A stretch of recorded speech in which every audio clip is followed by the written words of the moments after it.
So, hi everyone, I'm back with another 10 questions. Let's get it done.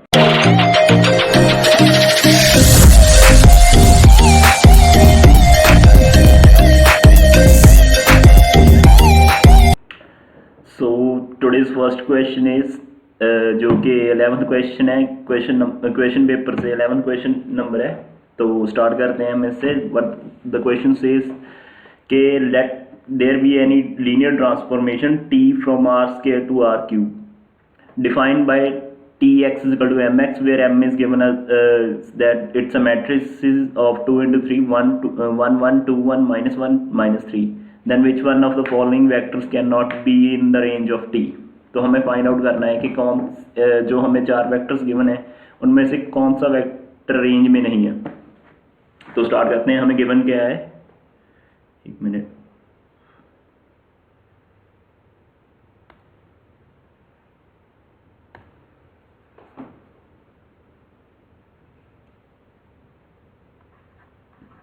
Solution हमें given है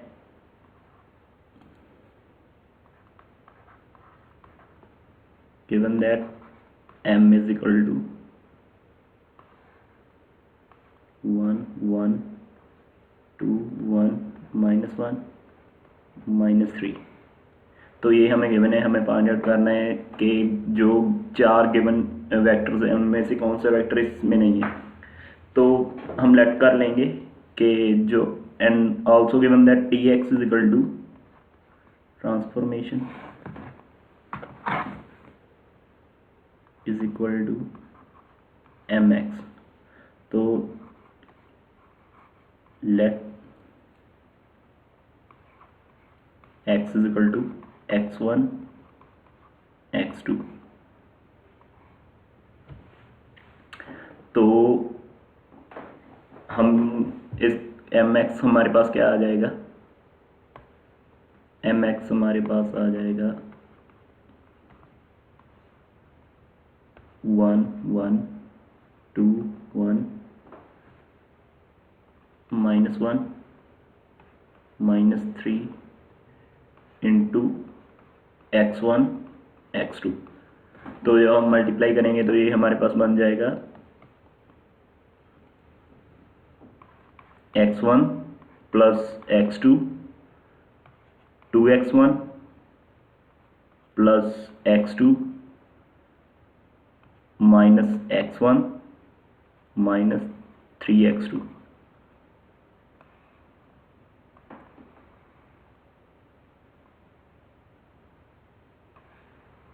तो हमारे पास ये बन जाएगा. तो हमें फाइंड आउट करना है कि कौन सी इनमें से कौन सा वेक्टर है जो रेंज में नहीं है. तो हम क्या करेंगे, पहले हम इसको एक जो हमें वेक्टर्स गिवन है उसके इक्वल पुट कर देखेंगे. अगर वो सेटिस्फाई कर गए तो वो इस रेंज में है, अगर नहीं किए तो वो होंगे नहीं. जैसे कि हम ऑप्शन बी, हम सेकेंड ऑप्शन लेंगे. जैसे कि हम ये ऑप्शन पिक करेंगे. कोई भी कर सकते हैं, वैसे मुझे पता है तो मैं पहले बी करूंगा क्योंकि बी इसका आंसर है. तो बी ऑप्शन से हम पता करेंगे कि ये सेटिस्फाई कर रही है या नहीं कर रही. तो हमारे पास गिवन क्या है, v is equal to 0, let it be equal to 0 minus 1 and 2.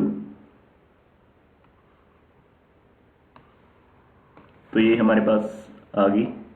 तो यहाँ से हमारे पास क्या इक्वेशंस बनेंगी, this implies x1 plus x2 is equal to 0, which means x1 is equal to minus x2. And for the second equation we will have 2x1 plus x2 is equal to minus 1. तो यहाँ से हम वहाँ से put कर देंगे x2 is equal to minus x1. तो ये हमारे पास बन जाएगा 2x1 minus x1 is equal to minus 1. ये आ गया हमारे पास x1 is equal to minus 1. So x2 will be is equal to 1, क्योंकि x1 is equal to minus x2 था तो हमारे पास x2 की वैल्यू आ जाएगी 1। तो थर्ड इक्वेशन हमारे पास क्या बन रही थी, थर्ड हमारे पास थी -x1 - 3x2 is equal to 2। -x1 - 3x2 is equal to 2। तो यहाँ पर हम ये वैल्यू सब्सटीट्यूट कर देखेंगे, अगर ये सेटिस्फाई कर गया तो ये पूरा मतलब ये कंडीशन सेटिस्फाई कर जाएगी, विच मीन्स कि ये जो वेक्टर है ये इसकी रेंज में होगा। अगर नहीं किया तो ये इसकी रेंज में नहीं होगा। तो हम चेक करेंगे, इसमें x1 को हमने -1 पुट कर दिया, -1 -3, x2 को हमने 1 पुट कर दिया is equal to 2, which will give us -1 -3 is equal to 2. This implies -2 is equal to 2, which is not correct. -2 के इक्वल नहीं होता, तो ये हमारे यहाँ सेटिस्फाई नहीं किया, तो हमारा आंसर आ जाएगा बी ऑप्शन। इन्होंने पूछा था which of the vector is not in the range of T. ऐसे ही हम इनको भी चेक कर सकते हैं, पर ये तीनों की तीनों सेटिस्फाई करेंगी। Only B option is with the option which doesn't satisfy the given condition, so it's not a range, it's not in the range of the T linear transformation T. So the next question with us is the perimeter of the loop of the curve. This हमें एक curve given है, उसका हमने perimeter निकालना है।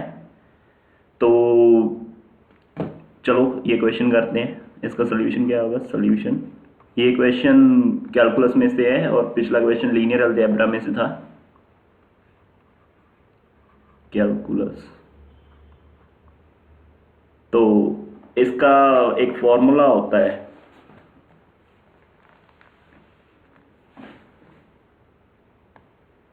इसका perimeter find out करने का एक फॉर्मूला होता है, लेंथ और या पेरीमीटर कुछ भी कह सकते हैं, जो कि हमारे गिवन कर्व होती है उसे हम यहाँ लिख देंगे। तो फॉर्मूला क्या है हमारे पास, फॉर्मूला ऑफ फाइंडिंग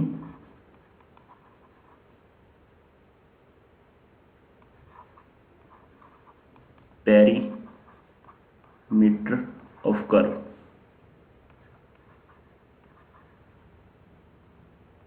और इसे हम रेक्टिफिकेशन भी कह देते हैं, और rectification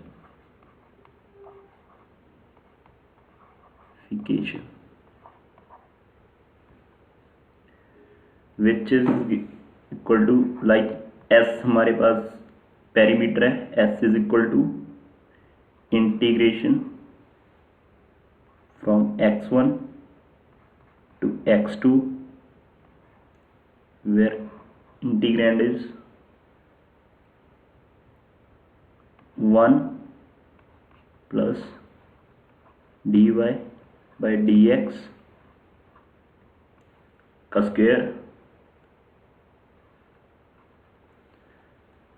with respect to dx। अगर हमने dy के विद रिस्पेक्ट टू dy करना होगा तो यहाँ पर y1 से y2 लिमिट्स बन जाएंगी और ये बन जाएगा हमारे पास dx by dy। तो यहाँ हमें कर्व गिवन है, given curve is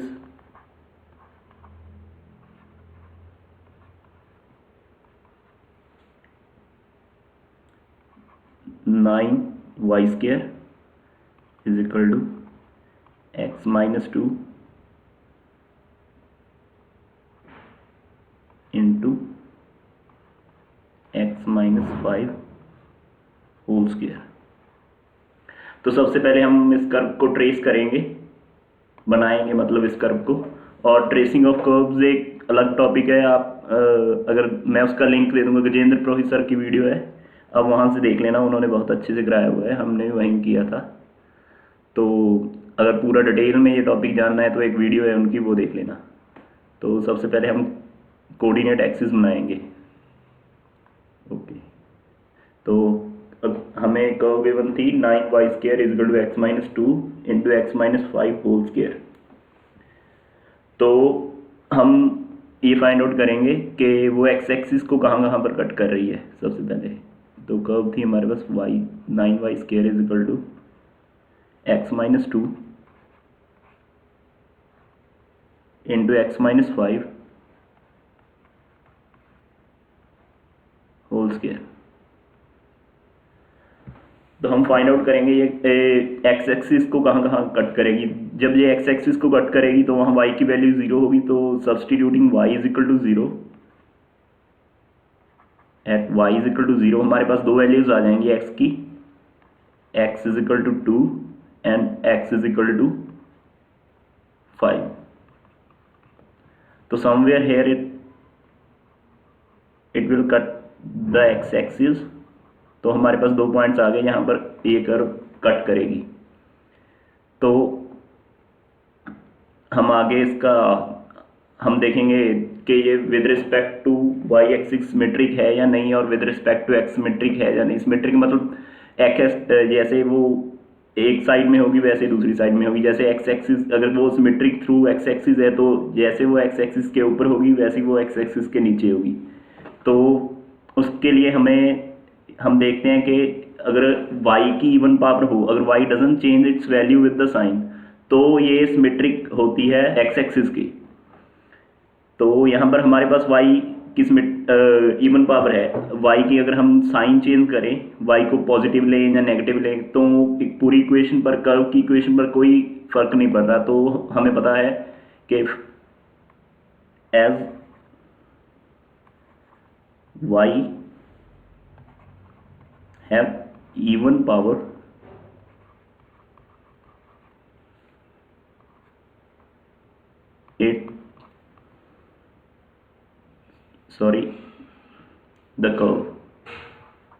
the curve is symmetric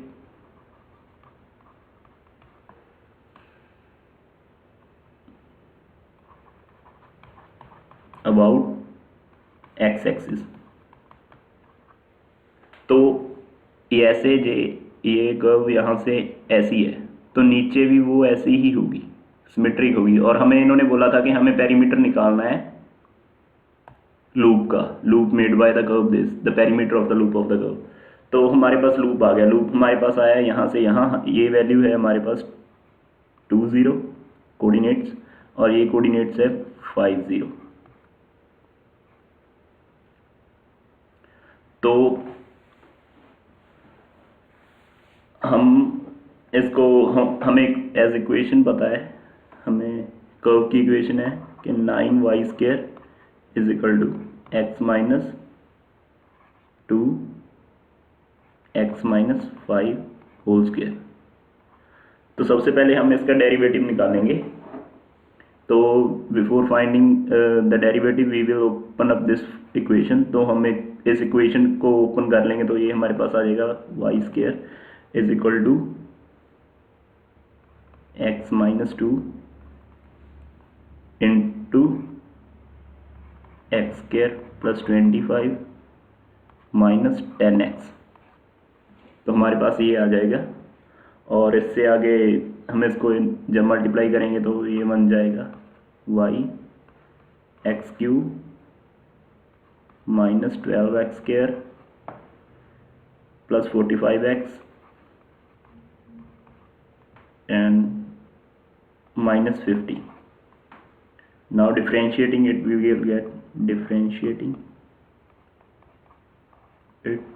we get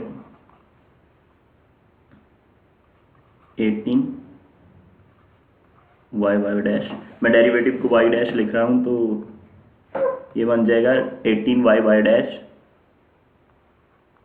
3x square minus 24x plus 45। तो y डैश हमारे पास आ जाएगा 3, यहाँ से हमने कॉमन लिया, x square minus 8x plus 15 divided by 18y। 3 18 से गया तो ये हमारे पास बचा 6। तो y डैश हमारे पास आ गया X square minus 8x plus 15 by 6y। तो हमें से इक्वेशन नंबर स्टार कह देंगे। तो हमें पता है लेंथ का फॉर्मूला हमने पीछे किया था, वो था हमारे पास s is equal to integration from x1 to x2 under root 1 plus dy by dx with respect to dx। हम में से विद रिस्पेक्ट टू dy भी कर सकते थे, पर हमारे पास x की लिमिट्स है तो हम में से x से करेंगे, तो इजी भी रहेगा और सही भी रहेगा। तो यहाँ पर हम dy बाई dx की वैल्यू सब्सटीट्यूट कर देंगे, सॉरी यहाँ स्क्वायर आएगा। तो s is equal to x1 हमारे पास था 2 to 5। Let me show you.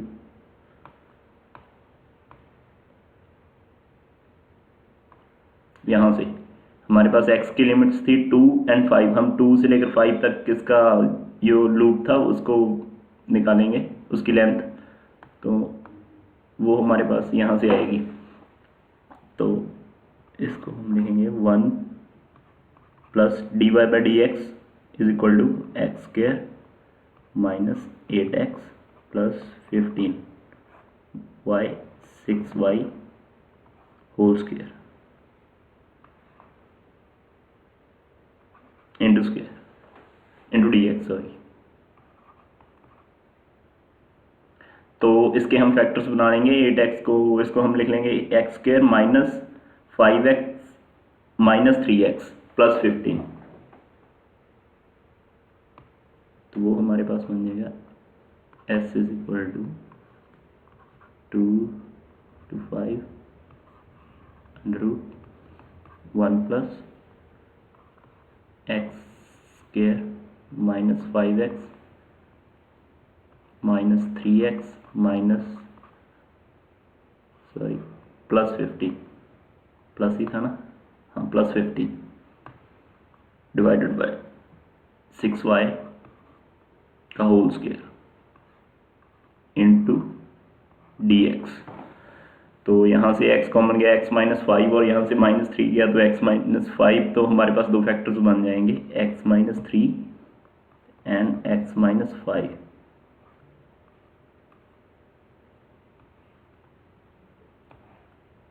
Whole square 6y square. इसको भी लिख लेते हैं हम 2 5 1 प्लस dx। आगे हम इसको सॉल्व करेंगे तो ये हमारे पास आ जाएगा 2 से 5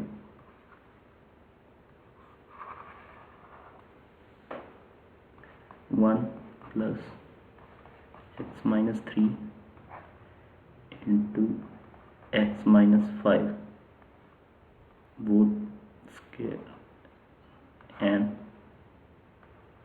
36y स्क्वायर। 36y स्क्वायर को हम लिख लेंगे 9y स्क्वायर इंटू 4।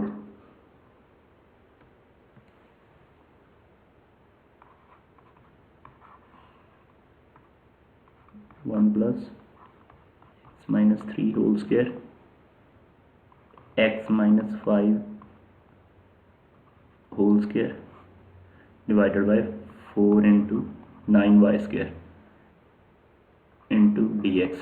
तो हमें 9y स्क्वायर हमें की इक्वेशन पता थी, जो हमें गिवन थी कि 9y square is equal to x minus 2 divide X minus 2 into x minus 5 का होल स्क्वायर। 9y स्क्वायर की हम वैल्यू यहाँ पर सब्सटीट्यूट कर देंगे तो वो हमारे पास आ जाएगा, सॉरी यहाँ पर integration from 2 to 5 2 to 5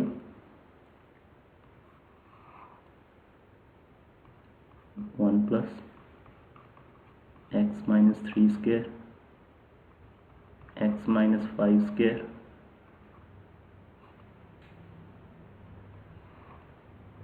4 into 9y² की हमने वैल्यूज पुट की, वो आ गई x-2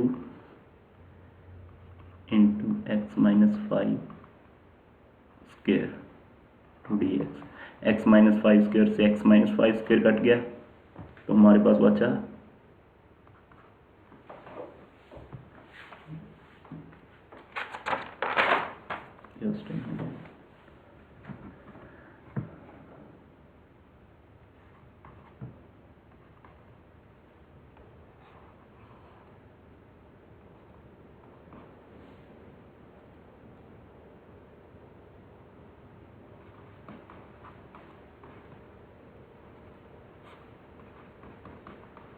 इसका हम एलसीएम लेंगे तो हमारे पास आ जाएगा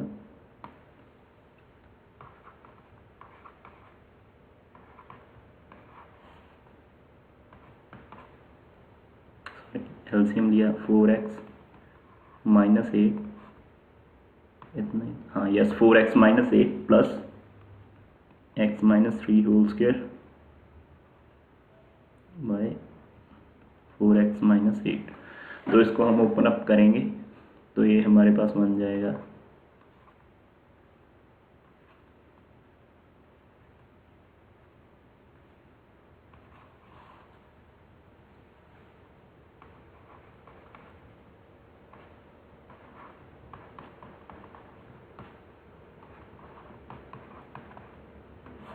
इसको हम ऐसे लिख लेंगे 4 इंटू एक्स माइनस 2, और 4 अंडर रूट से बाहर चला जाएगा, वो बन जाएगा 2, 1/2 को हम बाहर लिख लेंगे, और 2 से 5 ये हमारे पास बन जाएगा 8, इससे गया x² plus 1 minus 2x divided by x minus 2 into dx। यहाँ लिख लें dx।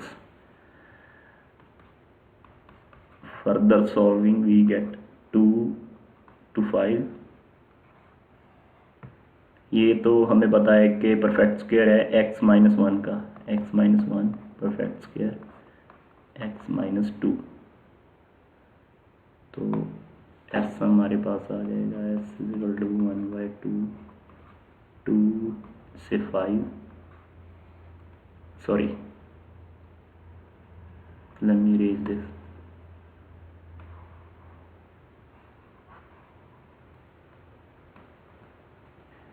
तो x माइनस 1 अंडर रूट से बाहर आ जाएगा क्योंकि x माइनस 1 होल स्क्वायर था, और ये हमारे पास डिनोमिनेटर में बच जाएगा x minus 2 into dx। 1/2 from 2 to 5। x minus 1 को हम लिख सकते हैं x माइनस 2 प्लस 1, राइट। तो ये हमारे पास आ गया x minus 2 dx and 1/2 from 2 to 5, तो ये हमारे पास आ जाएगा under root x minus 2 plus 1/x minus 2 1/2 into dx। इसको हम इंटीग्रेट करेंगे तो ये हमारे पास बनेगा, इंटीग्रेटिंग इट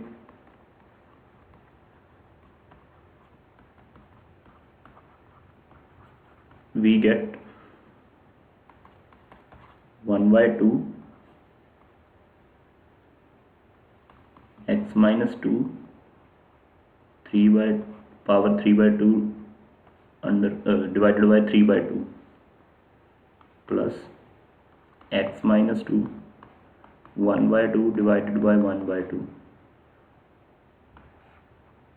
फ्रॉम 2 to 5। तो ये 2 तो ऊपर चला जाएगा, यहाँ से भी 2 चला जाएगा, और इस 2 से 2 कट जाएगा, राइट। जब ये 2 ऊपर जाएगा तो 2 को कॉमन ले लेंगे, और 2 1/2 से कट हो जाएगा, तो हमारे पास बचेगा x minus 2 3/2 divided by 3 plus x minus 2 raise to power 1/2 divided by 1। So इसे हम 1 लिख देते हैं। तो हमारे पास लिमिट्स है 2 से 5।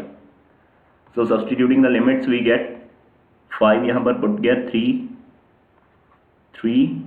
Rays to power 3/2 divided by 3। तो ये गया, हमारे पास पावर बचेगी 1/2। या ये इससे हम डिवाइड करेंगे तो यहाँ पर हमारे पास बच जाएगा 5 - 2 = 3 raise to power 1/2।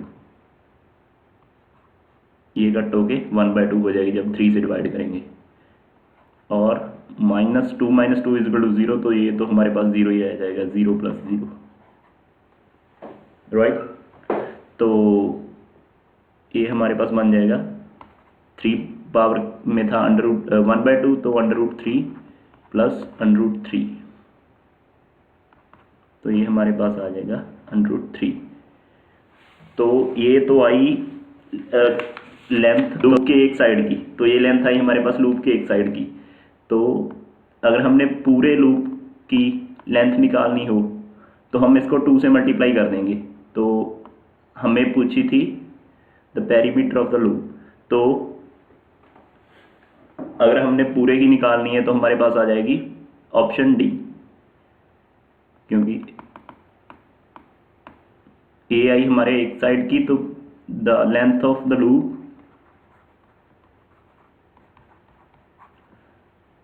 is equal to 2 into 2√3, which is equal to 403। Next question है क्वेश्चन नंबर 13। ये क्वेश्चन है हमारे पास वेक्टर कैलकुलस से। तो the question is from vector calculus. तो चलो इसे भी सॉल्व करते हैं। सोल्यूशन इन्होंने पूछा है let lambda be R and F be any function from r³ to r and defined by f(x, y) is equal to this, and if the directional derivative of f at point this in the direction of unit vector this is 10, then the gradient of f at p is equal to। तो हमें actually find out क्या करना है, हमें इन्होंने एक function दिया है, तो उसका हमें इन्होंने डायरेक्शनल डेरिवेटिव भी दिया हुआ है जो कि -10 है in the direction of unit vector you cap. तो सबसे पहले हम क्या करेंगे, हम डायरेक्शनल डेरिवेटिव इसका फाइंड आउट करेंगे, उसको -10 के बराबर रखेंगे और हमारे पास लैम्डा की वैल्यू आ जाएगी। फिर लैम्डा की जब वैल्यू आ जाएगी तो हम उससे ग्रेडियंट भी फाइंड आउट करें। So let's begin the solution of the question. तो हमें गिवन क्या है, हमें फंक्शन गिवन है x y z, f(x, y, z) is equal to x³ into y plus y³ into z plus z³ into x minus lambda x y z। तो before finding the directional derivative हमें इसका formula पता होना चाहिए। तो directional derivative क्या होता है, डायरेक्शनल डेरिवेटिव का फॉर्मूला होता है डेल ऑपरेटर इनटू एफ,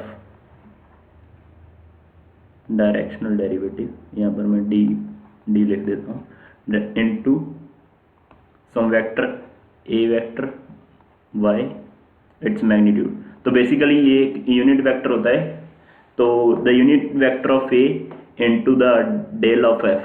तो जो ये डेल ऑपरेटर होता है इसको हम डिफाइन करते हैं, del operator is equal to partial derivative by dx यहाँ into I cap plus partial derivative with respect to dy j cap partial derivative with respect to z k cap. तो ये basically del operator होता है। अगर आपको थोड़ी सी अगर कोई कंफ्यूजन हो रही है तो पहले इसके जो वेक्टर कैलकुलस के बेसिक्स हैं वो पढ़ लेना, तो फिर तुम्हें अच्छे से समझ आ जाएगा। तो हमें डेल एफ फाइंड करना है, तो डेल एफ हमारे पास क्या आएगा, इनटू, ये हमारे पास डेल था और डेल एफ को हम into f x Y z से मल्टीप्लाई कर देंगे, तो ये हमारे पास बनेगा del f is equal to by del x function f into i cap plus partial derivative with respect to y और function f into j cap plus partial derivative with respect to z और function f into k cap. तो हमारे पास function क्या था, f is equal to x, एक minute, x cube into Y plus Y cube into Z plus Z cube into x minus lambda X Y Z. तो del F हमारे पास आ जाएगा, पहले आई कैप को हम आउटसाइड लिख लेंगे, तो हमारे पास del f by del x हमारे पास आएगा 3x square into Y plus Z cube minus lambda y z. Similarly, j cap into partial derivative of f with respect to y, which is equal to x cube plus 3y square into z minus lambda xz. Similarly, k cap into partial derivative of f with respect to z, which is equal to y cube minus plus 3 z square into x minus lambda xy। तो हमें ये find out करना है at p, del F at p। p हमारे पास point क्या था, p is equal to 1 -1 and 1 -1 1। तो हम x is equal to 1, y is equal to -1 और z is equal to 1 values इसमें सब्सटीट्यूट कर देंगे, तो ये हमारे पास बन जाएगा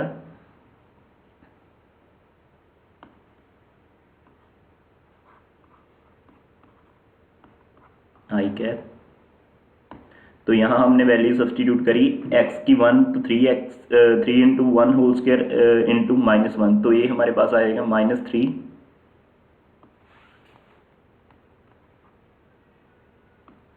और z cube 1 cube is equal to 1 plus 1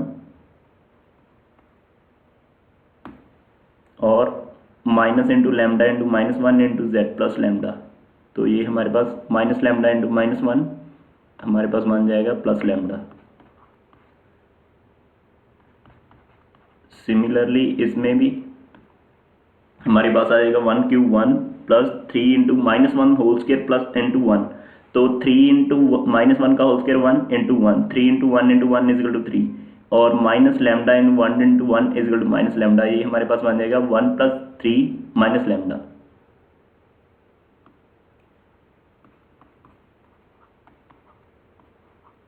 similarly K cap into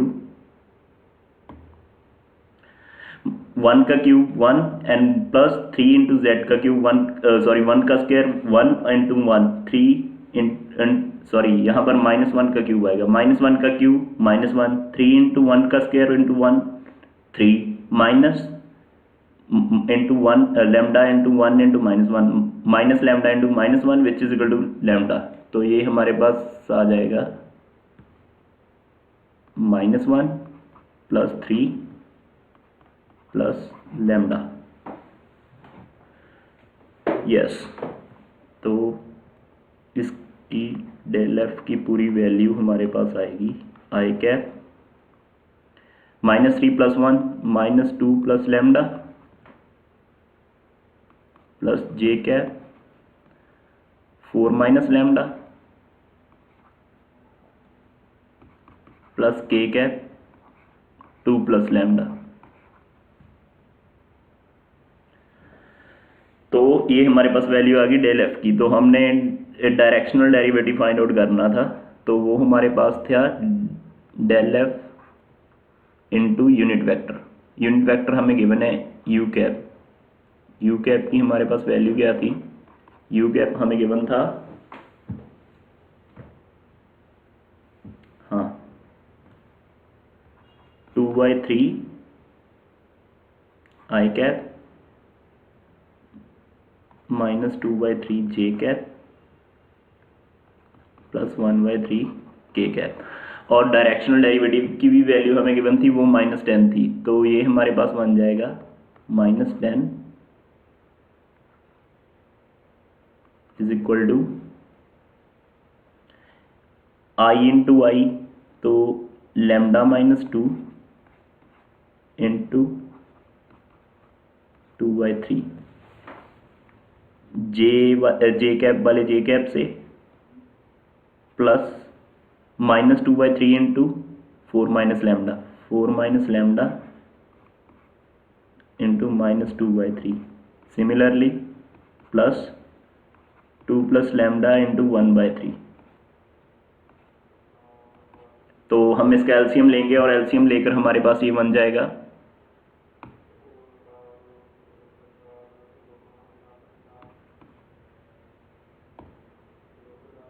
3 का हमने एलसीएम लिया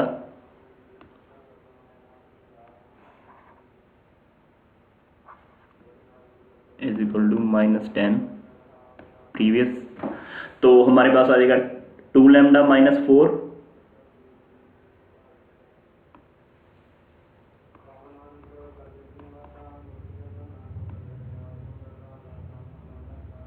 एंड -8 प्लस 2 लैम्डा।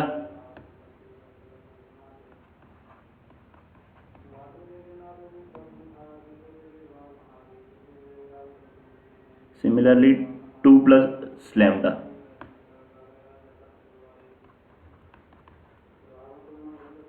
तो यहां से हमारे पास बनेगा 2 lambda plus 2 lambda plus lambda is equal to 5 lambda and -4 plus 2 is equal to -2 -2 -8 -10। तो 3 इधर गया, हमारे पास ये बन गया 5 लैम्डा -10 इज इक्वल टू -30। -10 इधर गया, ये हमारे पास आ गया -20। 5 लैम्डा हमारे पास आया -4। लैम्डा की वैल्यू हमारे पास -4 आ गई। तो हमने फाइंड आउट क्या करना था? हमें फाइंड आउट करना था ग्रेडियंट। ग्रेडियंट हमारे पास क्या होता है? ग्रेडियंट होता है डेल एफ। डेल एफ को हम बेसिक एट P1, तो gradient is basically del F at given point. तो वो हमारे पास क्या था? तो वो ये था। तो यहाँ पर हम लैम्डा की वैल्यू सब्सटीट्यूट कर देंगे, तो एट P था ये, एट P। तो यहाँ पर हम लैम्डा की वैल्यू सब्सटीट्यूट करेंगे और हमारा आंसर आ जाएगा। यहाँ पर हम लैम्डा -4 रखा, तो आ गया -2 plus -4 is equal to -6 I cap and 4 and minus plus हो जाएगा, तो ये हमारे पास बन जाएगा +8 जे कैप, 8 जे कैप और 2 प्लस लैम्डा। लैम्डा की वैल्यू हमारे पास -4 से 2 - 4 is equal to -2 k cap. So let's check which option is correct option. तो हम देखेंगे C option is a correct option. तो हमारा आंसर सी ऑप्शन है। तो नेक्स्ट क्वेश्चन हमारे पास है, ये बेसिकली इंटीग्रल कैलकुलस का क्वेश्चन है। कैलकुलस का कह सकते हैं हम इसे। तो 14 question, if fx is equal to e raised to power gx and gx is equal to integration from 2 to x square by 2 into 1 by √1 plus t raised to power 4 with respect to dt, and then the value of derivative f dash at 2 is equal to। तो हमने value find out करनी है derivative of fx की at 2 where x is equal to 2। तो चलो शुरू करते हैं। हमें गिवन क्या है? हमें गिवन है f x is equal to e raise to power g x. तो एफ डैश एक्स हमारे पास क्या आ जाएगा, e g x into g dash x at x is equal to 2, ये हमारे पास होगा f dash 2 is equal to e raise to power g raise to power 2 into g dash x. Let it be equation number 1। तो सबसे पहले हम क्या find out करेंगे, हम फाइंड आउट करेंगे जी एक्स एट 2। तो यहां पर सॉरी 2 आएगा,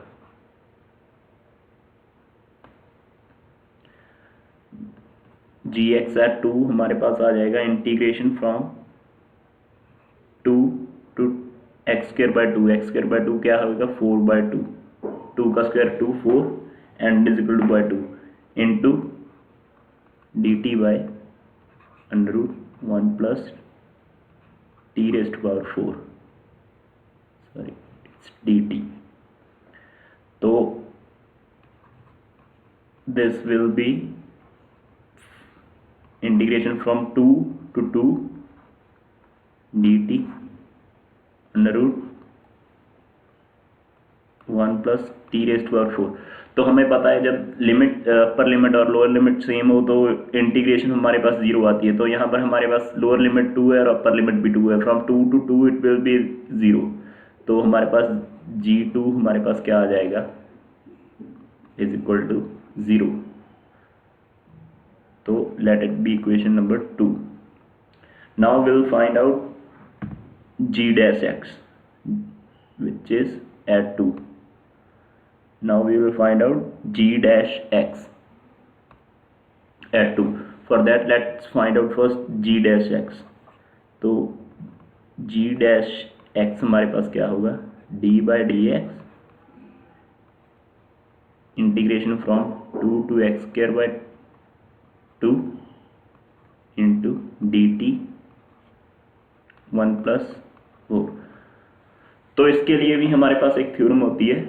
तो वो थ्योरम क्या कहती है, थ्योरम है कि अगर हमने किसी function D F x by D x की डेरिवेटिव फाइंड आउट करना है एफ एक्स का, और एफ एक्स हमारे पास कोई इंटीग्रैंड हो तो वो होता है derivative of upper limit into dx and integrand evaluated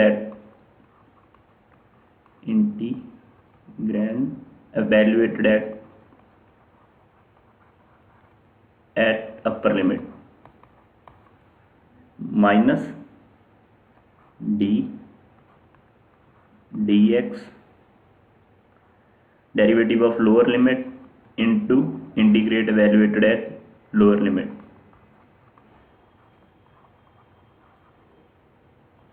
at lower limit. तो बेसिकली इस थ्योरम का मतलब है कि पहले इसकी अपर लिमिट की डिफरेंशिएशन और ये पूरा integrand at upper limit minus lower limit की डिफरेंशिएशन और ये पूरा इंटीग्रैंड एट लोअर लिमिट। तो लोअर लिमिट हम इसमें पुट कर देंगे, तो हमारे पास जी डैश एक्स इक्वल टू आ जाएगा। तो जी एक्स हमारे पास आ जाएगा derivative of upper limit which is x square by 2 by dx and integrate evaluate that 1 by under root 1 plus x square by 2 whole square minus derivative of 2 by dx 1 by under root 1 plus 2 raise to power 4। तो ये तो 0 आ जाएगा सीधा सीधा। तो आगे हमारे पास क्या बन जाएगा,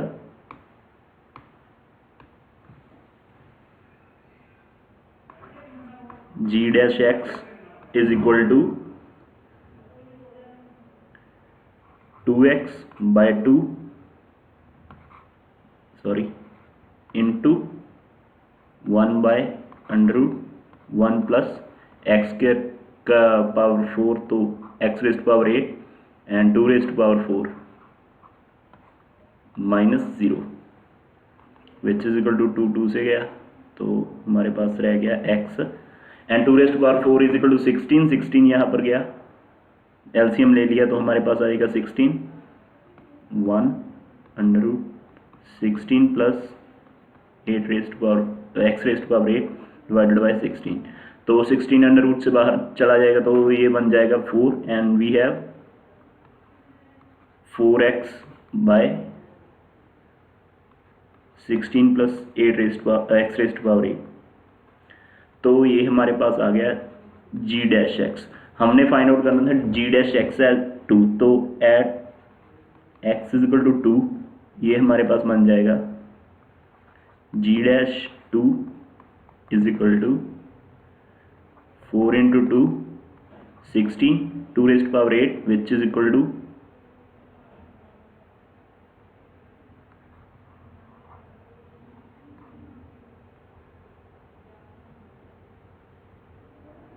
16 into 16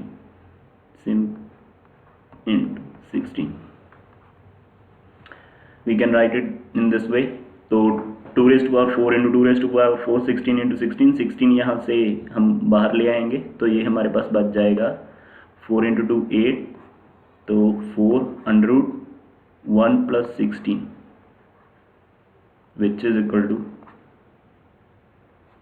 ये इससे कट गया तो 2y अंडर रूट 70 तो g डैश x की वैल्यू आ गई हमारे पास अंडर रूट।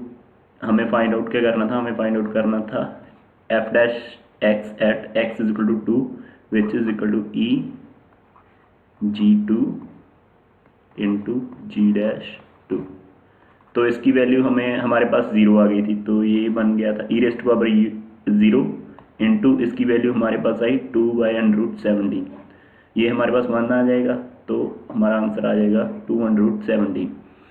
अनफॉर्चुनेटली ये ऑप्शन में नहीं है,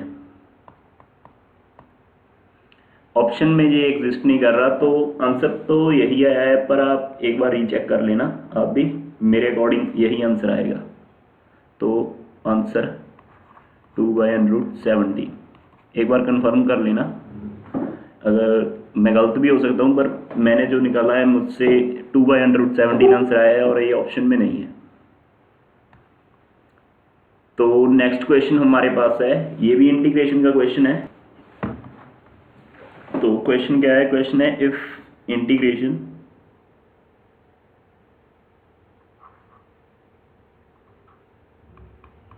sign square x cos 3x dx is equal to sin x by a plus sin 3x by b minus sin 5x by c। तो हमें फाइंड आउट करनी है a प्लस बी प्लस सी की value. तो चलो इसे भी करते हैं। तो हम पहले साइन स्क्वायर एक्स और cos 3x को सिंप्लीफाई करेंगे तो let's take sine square x cos 3x। तो हम साइन स्क्वायर को लिख सकते हैं 1 माइनस cos 2x बाई 2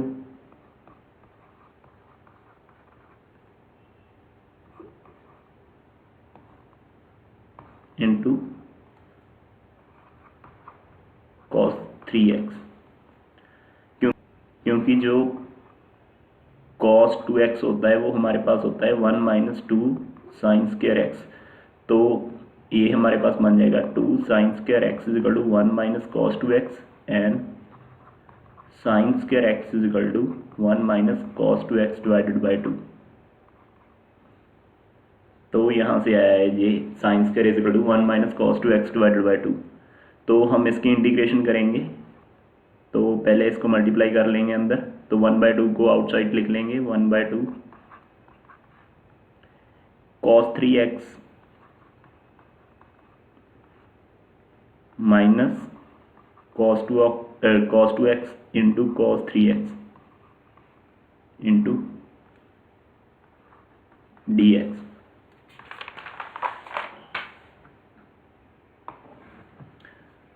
तो इसको हम ऐसे लिख सकते हैं 1/2 integration cos 3x dx minus integration cos 2x into cos 3x into dx, bracket close. तो फर्दर ये हमारे पास आ जाएगा 1/2 इसकी इंटीग्रेशन sin 3x/3, क्योंकि cos x की इंटीग्रेशन होती है sin x, तो cos 3x की इंटीग्रेशन हमारे पास आ जाएगी sin 3x/3 माइनस इसका अगर हमारे पास फॉर्मूला होता है 2 cos a cos b का, वो होता है cos a plus b and plus cos a minus b। तो ये हमारे पास यहाँ पर वो फॉर्मूला लगाएंगे तो आ जाएगा 1/2, क्योंकि वो 2 होता है यहाँ पर, तो यहाँ पर हम 1/2 आ जाएगा into cos 3x minus 2x cos x plus cos 3x plus 2x cos 5x into dx। तो ब्रैकेट्स ओपन करेंगे, ये अंदर चला जाएगा sin 3x divided by 6 minus 1/4 cos x is equal to sin x इसकी इंटीग्रेशन और इसकी integration आएगी प्लस sin x बाय 5। तो ये हमारे पास बन जाएगा sin 3x/6 minus sin x/4 minus sin x/20। तो अगर हम इसे कंपेयर करें sin x/a plus sin 3x/b minus sin 5x/c से, तो हमारे पास वैल्यूज आ जाएंगी a is equal to 6, b is equal to -4 and c is equal to 20। तो a plus b plus c की वैल्यू हमारे पास आ जाएगी 6 -4 plus 20 which is equal to 22। तो option B is the correct option. तो इसका आंसर हमारे पास ऑप्शन बी आ जाएगा। नेक्स्ट क्वेश्चन है हमारे पास, ये है लीनियर अलजेब्रा से क्वेश्चन। तो इसे भी चलो सॉल्व करते हैं, इसका solution. So what does question says? Question says that let B is equal to M2 R denotes that the vector space of 2 into 2 matrices with real entries over the field F. Let T from V to V be defined by T P is equal to transpose of P for any P belongs to V where P in superscript T is a transpose of P. If E is a matrix representation of T with respect to the standard basis of B, then determinant of E is equal to। तो चलो सबसे पहले हम क्या करेंगे, हमें given है कि एक ट्रांसफॉर्मेशन है और वो डिफाइंड है TP is equal to transpose of P। तो इन्होंने पूछा है कि if E is a matrix is representation of T with respect to standard basis, then determinant of E is equal to. तो सबसे पहले हमें स्टैंडर्ड बेसिस लिखते हैं। हमें स्टैंडर्ड बेसिस पता है कि E1 is equal to for 2x2 matrix के लिए 1 0 0 0 and E2 is equal to 0 1 0 0 and E3 is equal to 0 0 1 0, E4 is equal to 0 0 0 1। तो ये हमारे पास एक स्टैंडर्ड बेसिस होती हैं, मतलब स्टैंडर्ड बेसिस हैं ये 2x2 मैट्रिसेस की। तो linear transformation with respect to standard basis हमारे पास होगी T E1 transpose of E1 which is equal to 1, it remains 0 0 0 0. Similarly T E2 हमारे पास होगी 0 1 0 0 का transpose which is equal to 0 0 1 0. Similarly for T E3 हमारे पास होगा transpose of 0 0 1 0 which is equal to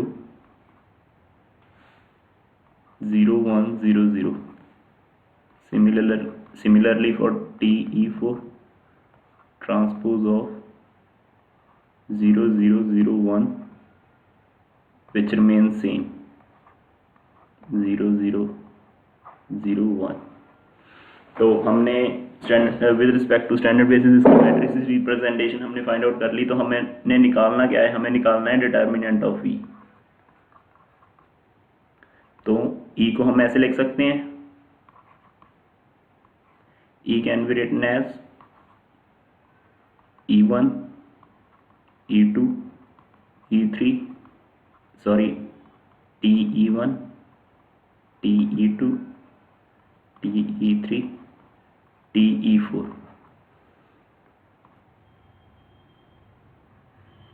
तो this can be written as TE1 हमारे पास क्या था 1 0 0 1 0 1 0 0 0. TE2 था हमारे पास 0 0 1 0 एंड TE3 था हमारे पास 0 1 0 0 एंड TE4 हमारे पास था 0 0 0 1. तो हमने इसका डिटर्मिनेंट निकालना है. हम एज अ जो सिंपल मेथड होता है वैसे भी निकाल सकते हैं, पर वो बहुत लंबा चला जाएगा. तो हम इसका पहले आइगन वैल्यूज़ निकालेंगे, और आइगन वैल्यूज़ निकाल कर तो हमें पता है product of eigen values is equal to determinant. तो आइगन वैल्यूज़ निकालने के लिए हम इसको ब्लॉक मैट्रिक्स में लिख लेंगे. तो हमें पता है जब ए स्क्वायर मैट्रिसेस और ए स्क्वायर मैट्रिसेस हो तो इसकी आइगन वैल्यूज ये डायगोनल एलिमेंट्स में होती है. तो इसकी सीधी सीधी एक वैल्यू तो आ गई हमारे पास, आइगन वैल्यू योग के 1 है. तो आइगन वैल्यू एक तो हमें 1 मिल गई. तो दूसरी आइगन वैल्यू हम इस मैट्रिसेस से निकालेंगे. तो इसको भी हम लिख लेंगे 1 0 0 0 0 0.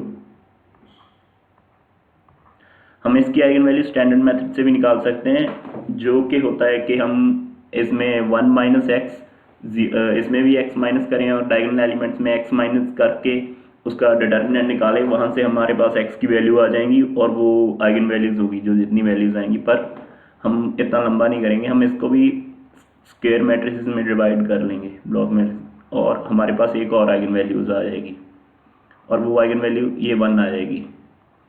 तो हमारे पास बचेगा ये मैट्रिसेस.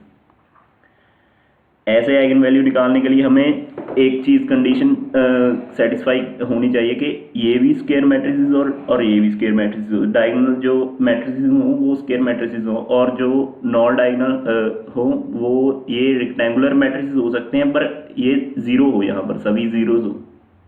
तो हम अब इस मैट्रिसेस को लेंगे, इसमें से आइगन वैल्यूज़ निकालेंगे. तो इसमें से हम एज अ स्टैंडर्ड मेथड हम आइगन वैल्यूज़ निकाल लेंगे. तो इसमें से हम x माइनस करेंगे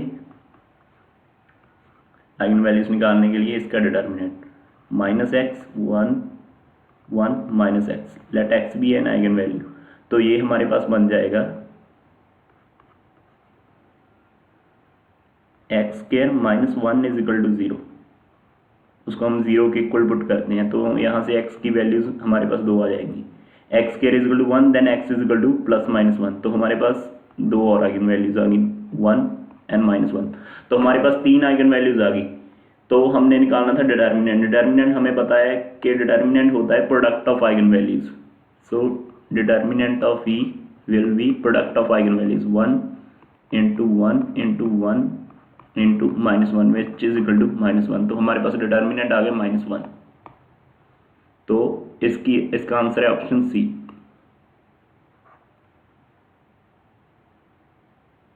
Let's move to the next question. तो नेक्स्ट क्वेश्चन हमारे पास रियल एनालिसिस से है। तो ये क्वेश्चन है रियल एनालिसिस से। तो according to question the set of all lambda, हमने लैम्डा की वैल्यूज निकालनी है belongings to real number such that the sequence this sequence should be convergent. तो हमें गिवन है कोई सीक्वेंस गिवन है a n which is equal to lambda square into n square plus n plus 1 minus n where n belongs to natural number. And हमें given है कि जब ये कन्वर्जेंट है तो लैम्डा की वैल्यू क्या।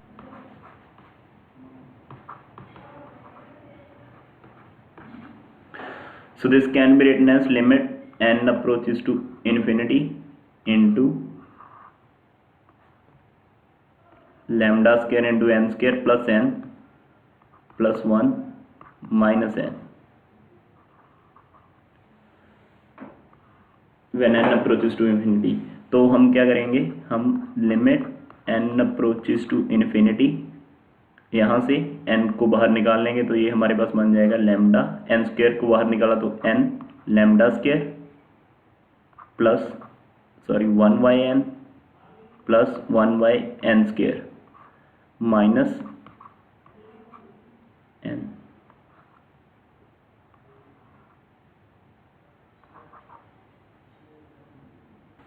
So this can be written as limit n approaches to infinity into n. तो यहाँ जब n is equal to infinity put करेंगे तो हमारे पास आ जाएगा lambda square plus 1 by infinity which is equal to 0 plus 1 by n square which also is equal to 0। तो हमारे पास बचेगा क्या, लैम्डा प्लस माइनस, तो हमारे पास बचेगा n into under root lambda square minus n। तो अगर हम यहाँ से n को बाहर ले आए तो हमारे पास बचेगा लैम्डा स्क्वायर माइनस 1। हमें पता है n is equal to infinity है, अगर ये 0 हो तभी ये मतलब इनफाइनाइट नहीं होगा, तभी ये डेफिनेट नंबर आएगा हमारे पास, मतलब 0 आ जाएगा तो 0 पर ये कन्वर्जेंट होगी। तो लैम्डा की वैल्यू ये 0 आना चाहिए, तो हमारे पास क्या आना चाहिए, under root lambda square minus 1 is equal to 0 आना चाहिए। तो यहाँ से हमारे पास लैम्डा की वैल्यू आएगी is equal to 1 squaring both side lambda square is equal to 1 and this implies lambda is equal to plus minus 1। And एक और नोट है कि ये infinite approaches to infinity into 0 है, यहाँ पर इन्फिनिटी अप्रोच कर हम एन इन्फिनिटी को अप्रोच कर रहा है, पर ये हमारे पास डेफिनेटली 0 है। अगर ये टी इंटू 0, अगर ये अप्रोचेस टू 0 होता तो हमारे पास ये इंडिटर्मिनेंट फॉर्म आती, पर यहाँ पर हमारे पास एक एग्जैक्ट नंबर था जो कि 0 था, एग्जैक्ट 0 था, तो 0 into something is equal to 0। यहाँ पर अप्रोचेस नहीं था, अगर यहाँ पर अप्रोचेस टू 0 होता तो ये इंडिटर्मिनेंट फॉर्म बन जानी थी, तो अलग तरह से सॉल्व होना था। तो हमारे पास आंसर क्या है, हमारे पास आंसर है lambda is equal to plus minus 1,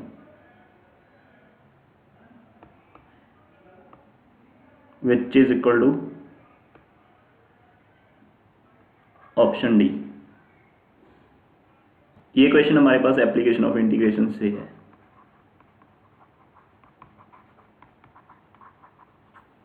integration, तो इसे भी सॉल्व करते हैं। तो क्वेश्चन हमें क्या कह रहा है, क्वेश्चन है कि the area of the plane region bounded by curves this and this above x axis is equal to, हमें एरिया फाइंड आउट करना है जो कि इन दो कर्व्स के बीच का है एरिया, एक्स एक्सिस के ऊपर हो। तो फर्स्ट ऑफ ऑल हम दोनों कर्व्स की इक्वेशन लिख लेंगे, तो आएगा x plus 2y square is equal to 0 and x plus 3y square is equal to 1। तो हम इन दो कर्व्स को ट्रेस करेंगे कोऑर्डिनेट एक्सिस पर। तो दोनों इक्वेशंस पैराबोला की हैं। तो फर्स्ट इक्वेशन है हमारे पास, इसको हम ऐसे लिख सकते हैं y square is equal to minus 1/2x। तो यहाँ से हमें ये पैराबोला ड्रॉ करना इजी हो जाएगा। तो ये हमारे पास बनेगा इस साइड का पैराबोला, क्योंकि इसके वर्टिसेस 0 0 पर हैं, ओरिजिन पर हैं। और अगर फोकस लिखना तो मतलब फोकस की तो ज़रूरत ही नहीं। और दूसरी इक्वेशन हमारे पास है, इसको हम दूसरी इक्वेशन को लिख सकते हैं x माइनस 1 इंटू माइनस 1/3। तो ये भी सिमिलर पैराबोला है, तो ये पैराबोला भी ऐसे होगा, पर इसके मतलब ओरिजिन है, जो वर्टिसेस हैं, जो इसके वर्टिसेस हैं वो यहाँ पर होंगे 1, 0 पर। तो चलो इनका इससे पहले मतलब इसको ड्रॉ करने से पहले हम इसके पॉइंट ऑफ इंटरसेक्शन निकालेंगे। तो पॉइंट ऑफ इंटरसेक्शन निकालने के लिए इक्वेशन नंबर ये 1 है और ये 2 है, तो 2 - 1 कर देंगे, तो वो हमारे पास बन जाएगा 2 - 1 इज इक्वल टू x से x कट गया, y square is equal to 1 and which gives y is equal to +-1। अगर हम y इज इक्वल टू 1 या -1 इसमें सब्सटीट्यूट करें तो हमारे पास वैल्यू आ जाएगी x + 2 is equal to 0 which is equal to x is equal to -2। तो ये कट करेगा इसको यहाँ पर, एक तो -2, 1 पर, एक -2, -1 पर। तो हमारे पास let that point be here है -2, 1 एंड -1। तो यहाँ पर कट करेगा तो हमारे पास पैराबोला बन जाएगा, दूसरा पैराबोला ऐसे। तो हमने रीजन कौन सा फाइंड आउट करना है, हमने ये रीजन फाइंड आउट करना है अब आप एक्स एक्सिस। तो सिंपल हम इसका डबल इंटीग्रेशन कर देंगे, उससे भी आ जाएगा क्वाड्रेचर। और तो अगर इसकी लिमिट्स हम लेंगे, पहले तो इस कर्व की लिमिट लेंगे। इस कर्व की लिमिट क्या आ जाएगी, जो नीचे है इसमें हम लिमिट्स लेंगे फ्रॉम यहाँ से, ये इक्वेशन से, ये इक्वेशन है इसकी।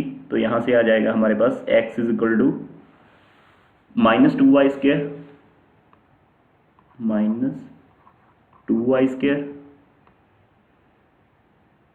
To 1 - 3y square.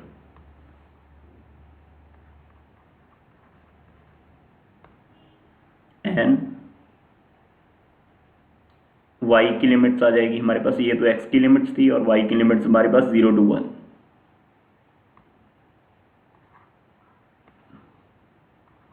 So this is the formula for finding the area. अगर आपने इस टॉपिक को भी करना है तो मैं इसका भी लिंक डिस्क्रिप्शन में दे दूंगा। इसका भी मतलब गजेंद्र सर की वीडियो है, वो वहाँ से समझाया जाएगा। वैसे हम कोई स्पॉन्सर नहीं है, वैसे ही मतलब वो उन्होंने अच्छा करवाया हुआ है, तो आप देख सकते हैं उनका। तो ये हमारे पास, अगर हम इसको सॉल्व करेंगे तो हमारे पास बन जाएगा 0 to 1 इंटीग्रेशन x की x and the limits from -2y square to 1 - 3y square which is equal to 0 to 1 - 3y square minus plus, like minus into -2y square, minus plus, so this will become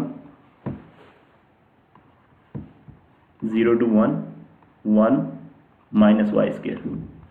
तो dx dy,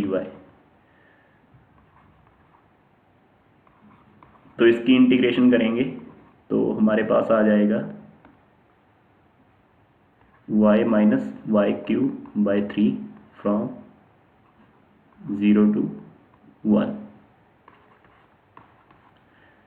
तो value substitute करेंगे, हमारे पास आ जाएगा 1 - 1/3 -0 - 0 which is equal to 2/3। तो हमारा answer आ गया 2/3। तो option A is correct option. अगर उन्होंने पूछा होता कि पूरा एरिया बताओ तो इसको हम 2 से मल्टीप्लाई कर देते, क्योंकि जितना ऊपर एरिया है उतना ही नीचे होगा। पर इन्होंने हमारे से एरिया पूछा था, area between the curves above x axis. तो अबव एक्स एक्सिस हमारे पास 2/3 आ गया। तो नेक्स्ट क्वेश्चन हमारे पास है, ये क्वेश्चन कोऑर्डिनेट ज्योमेट्री से है, तो इससे भी सॉल्व करेंगे इसका सोल्यूशन। मतलब क्वेश्चन क्या है, क्वेश्चन है कि the equation of the common tangent to the curve y square is equal to 8x and x into y is equal to -1 is. तो हमें इन दो कर्व्स का कॉमन टेंजेंट निकालना है। तो पहली इक्वेशन हमारे पास पैराबोला की इक्वेशन है, that is y square is equal to 8x।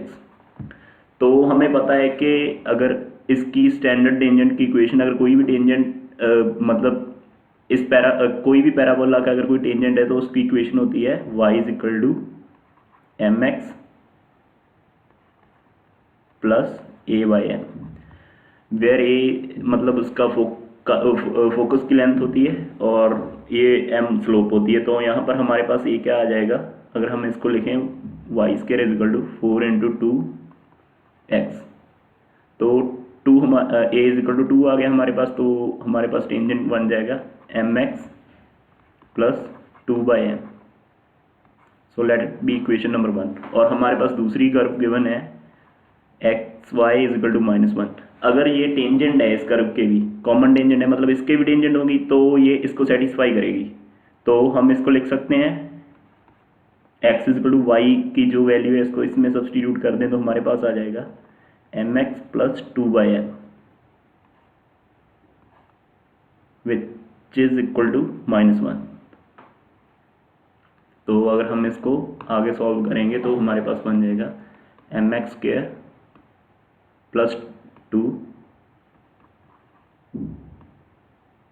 2x Y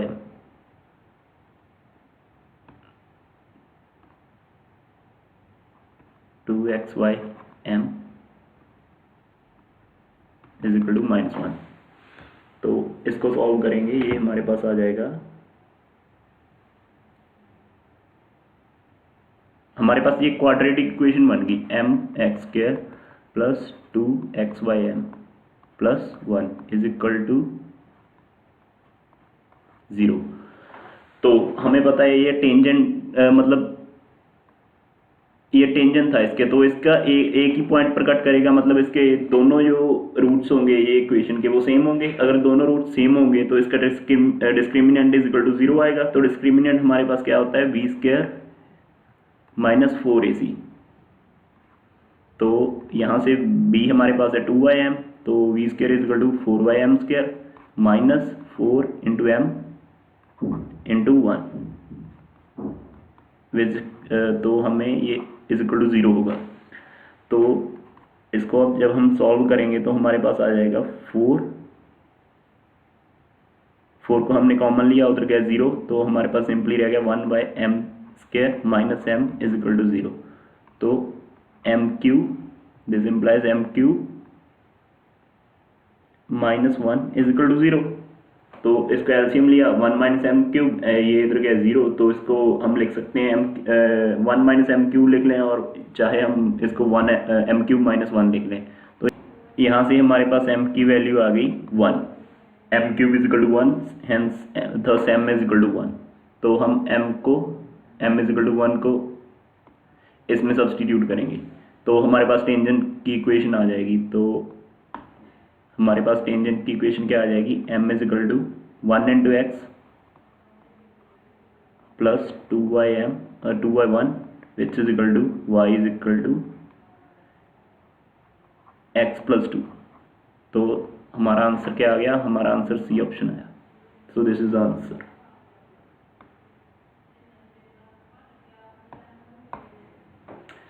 so this is the last question for today. ये क्वेश्चन हमारे पास कोऑर्डिनेट ज्योमेट्री से, स्पेशली एलिप्स से है, तो हम इसे भी सॉल्व करेंगे। तो इसका सोल्यूशन क्या है, तो हमें क्या है, हमें एलिप्स की इक्वेशन गिवन है। तो हमारे पास एलिप्स की इक्वेशन गिवन है, given that x square by 25 plus y square by 9 is equal to 1। यहाँ से हमारे पास एक a स्क्वायर की वैल्यू आ गई 25 एंड v स्क्वायर की वैल्यू आ गई 9।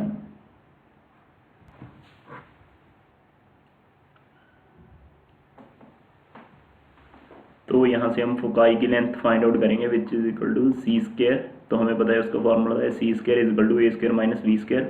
तो यहाँ से हमारे पास आ जाएगा C square is equal to 25 minus 9 which gives C is equal to 4। तो हमारे हमारे पास फोकाई की लेंथ भी आ गई, मतलब हमारे पास foci is located at ±4 and 0 as इसका मतलब एलिप्स का जो सेंटर था वो ओरिजिन था। तो अब हम एंड पॉइंट्स फाइंड आउट करेंगे लेटेस्ट रेक्टम के। तो लेटेस्ट रेक्टम के एंड पॉइंट्स क्या होते हैं? लेटेस्ट रेक्टम के एंड पॉइंट्स होते हैं ±c, ±b²/a। तो हम b²/a हमारे पास आ जाएगा, तो ये हमारे पास आ जाएगा +-4, b² इज इक्वल टू मतलब 9 ± 9/5। तो हम ड्रॉ कर लेते हैं एलिप्स। सपोज ये हमारा एलिप्स है और ये लेटेस्ट रेक्टम है, ये फोकाई है। तो सपोज ये पॉइंट्स हमारे पास आ गए, तो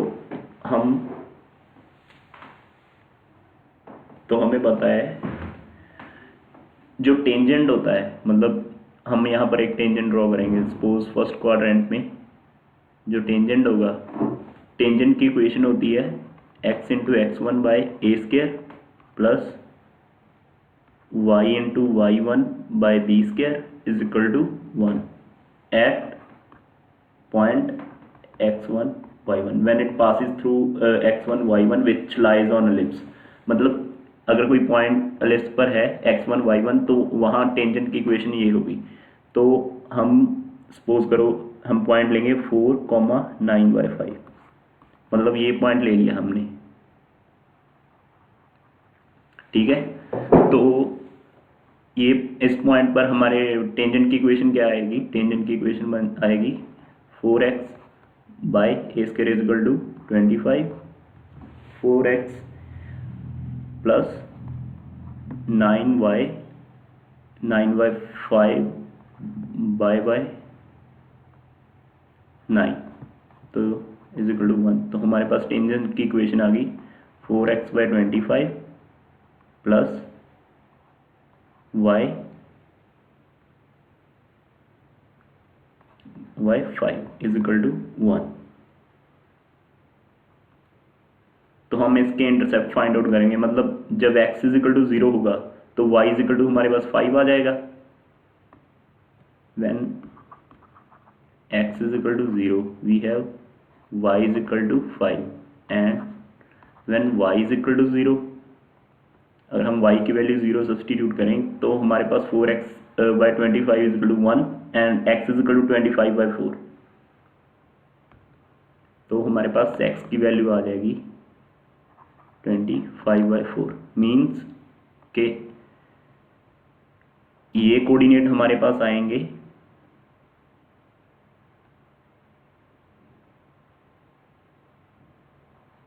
25/4, 0 एंड ये कोऑर्डिनेट्स हमारे पास आएंगे 0,5। यस 0,5। इस टेंजेंट की कोऑर्डिनेट्स एट x एक्सिस हमारे पास आ गए और y एक्सिस हमारे पास आ गए। तो मीन्स ये हमारे पास जो लेंथ है, ये लेंथ है, ये हमारे पास है 25/4 एंड ये लेंथ हमारे पास है 5 यूनिट्स। तो इसका एरिया हम निकाल सकते हैं। इसका एरिया हमारे पास क्या आएगा? इसका एरिया हमारे पास ये एक ट्राइंगल हो गया, राइट एंगल ट्राइंगल हो गया। इसका एरिया आएगा half into base into height. Base हमारे पास क्या है 25/4 एंड हाइट क्या है 5। तो ये हमारे पास बन जाएगा area of triangle in first quadrant half into base into height which is equal to half. Base हमारे पास क्या था 25/4 into 5 which is equal to 125/8। तो बेसिकली जो है हमारे पास इसका एरिया आ गया, इसका एरिया हमारे पास आया 125/4। तो एक टेंजेंट हमारा यहाँ से जाएगा, सॉरी यहाँ से लेटेस्ट रेक्टम, और एक यहाँ से और एक यहाँ से। तो बस इनके कोऑर्डिनेट मतलब जो इसका एरिया आया है वही इसका एरिया होगा और वही इसका होगा, क्योंकि वो लेटेस्ट रेक्टम को टच कर रहे हैं। तो ये जो क्वाड्रिलेटर बनाएंगे उसका पूरे का एरिया होगा 4 इंटू दिस एक ट्राइंगल का। तो हमारे पास आ जाएगा टोटल एरिया। तो हम लिख सकते हैं कि total area is equal to 125/8 into 4। तो सॉरी ये आ गया 125/2। तो हमारी ऑप्शन आई D. So our answer is option D 125/2। So this is all for today guys. We'll meet you in another video with next 10 questions. So till then, bye bye.